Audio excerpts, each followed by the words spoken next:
Lenhlangano yebabukisi lefundzisa ngaso siswati yaqala ke kwenta lo msebenzi ngeminyaka wanga-2012. Lenhlangano ihamba lonke elive laKangwane ifundzisa ngaso ke siswati kakhulukati kibo bamfana besikolo. Namhla lenhlangano bekade ifundzisa ke bafundzi bakaManzini kusikolo semantfombatana sase St Teresa's kanye ke nesikolo sebafana sase Salesian. Bafike bafundise ke ngalesiswati kodwa le ndlela bafundisa ngayo ababukisi bafundisa lesiswati lesilapha kusilabhasi ngoba siyathi usibafundzi sebafundza ngemihambo nemasiko etikolweni. Kuneliphepha labalibhala nje kuthiwa ngepaper 3. Babukisi ke bafundisa ikakhulukati lokho ukuthi umntwana wesikole makangena eklasini akwati ukuthi nasetiphuma leti into of examination bathi phase kanya ukuthi baqhubekele embili ngoba wena mnakethu kuhlazo ukuthi umntwana weliswati akafeyila siswati abe aliswati.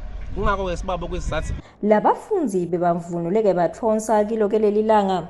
Etindzabeni yeMaswati Channel kubika noNhlanhla Thwala ngina Justice Dlamini kaManzini.